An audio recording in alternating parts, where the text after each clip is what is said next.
So, good day to everyone. Again, my name is John Benedict Tito Rios, and I'm a BSIT student from the ASPSC Santa Maria campus. And for this video po, and I will presenting to you on how Java arrays works.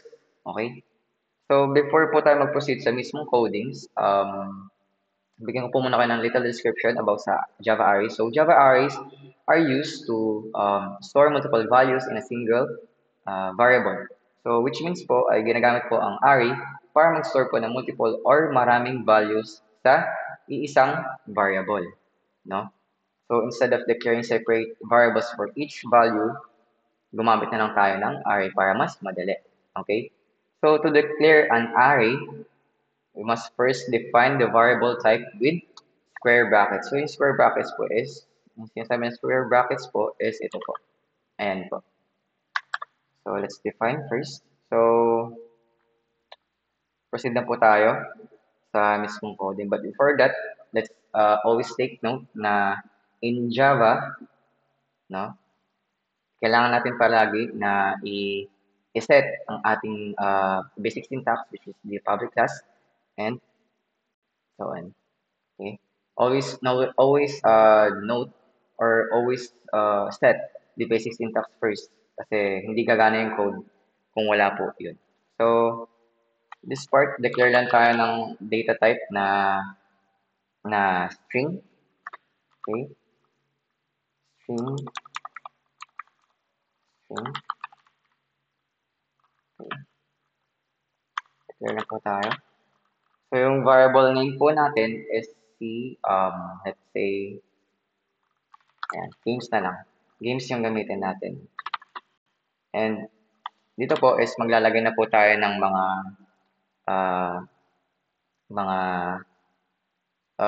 yung mga ilalagay natin sa mismong variable natin. Okay? So, yung ilalagay ko is one type of a game. So, let's say Mobile Legends. Ayan, Mobile Legends. Tapos, lagay din tayo ng, let's see, Call of Duty.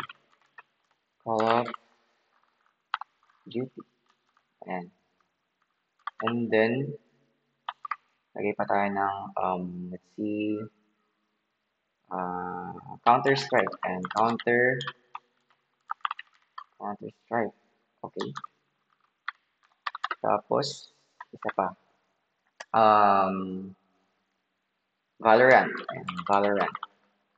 Ayan. So, yan po. So, in this part, nakapag-set na po tayo ng mga values natin sa ating variable, which is the games. Ayan. So, maglalagay lang tayo ng i-print or ilalabas na output. Okay. So, kasi pwede naman ito eh. Lalagay lang tayo ng ang info ay. Ayan. Tapos, lagay lang tayo ng plus para ma, ma, ma, ma, masama niya rin po yung uh, yung value na gusto natin palabasin. Okay? So, in this part, lagyan lang po tayo ng blocks again. Yeah, blocks ulit po. Tapos, kasi kung gusto kong laruin yung Mobile Legends, is lagay lang natin 0. Okay. So, 0 natin siya. Ilalagay. Okay. So, kapag nirun po natin yan, ang lalabas po is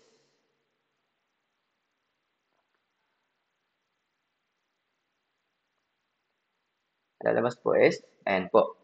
Si Mobile Legends po yung lumabas. Oh no, wrong spelling po. Sorry. So run po ulit. Ayan. So si Mobile Legends po yung lumabas na output natin. Kapag iniba po natin ito, kung 1 po, iniba natin 1, gagawin natin 1 is magpapakita po si Call of Duty.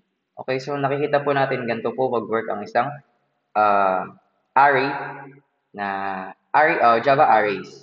Okay? Ganun po mag-work si Java arrays. So, nakapag-store po siya ng multiple values sa isang variable. Okay? So, kahit ano po, kahit kunyari kapag nilagay ko dito is 2. Ang magpipin po dyan is Counter-Strike. Yan. Kapag print natin si 3, lalabas si Valorant. Okay?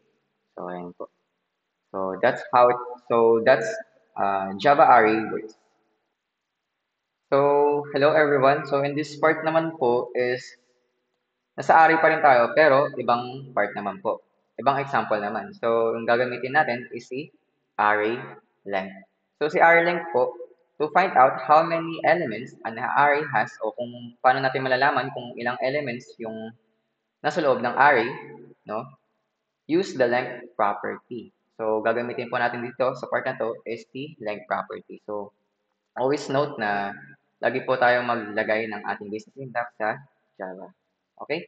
So, first things first, maglalagay po tayo ng uh, data type po natin na gagamitin, which is the int. Ayan. And wag po natin kakalimutan yung blocks. Okay? So, ito po, papangalanan po natin yung variable natin na, let's say, allowance na lang. Allowance. Ayan. So, let's say 100, 100, 200, 300, 3,000, 300, 400, and 500. So, yan. Ilalagay lang tayo. So, in this part po, ilalagay po natin yung pangalan ng ating variable and with period or dot. Tapos, ilalagay po natin yung length na para ma-declare niya po, no, yung length or kung ilang value yung nasa loob ng ating array. Okay? So, ayan po, kumpleto na po yung ating code. So, ito po yung mga value na nasa loob ng ating variable, which is 1, 2, 3, 4, 5. So, 5 values po ang nasa loob ng ating variable. So, kapag renan po natin to, ang magpapakita po na tawag nito, na na output or length ng ating variable is 5 po. Okay? Yun po yung magpapakita. So kapag dinagdagan po natin to, is mag-iba mode siya. So, which means magiging 6 na ulit. So, yun po, no? Kung gusto po natin malaman kung ilang variable yung nasa loob, or ilang value yung nasa loob ng ating variable sa array, gamitin lang po natin si gamitin lang po natin si array length. Ayan. Okay? So, I hope guys na may natutunan po kayo sa video ko po and thank you for your time to listen.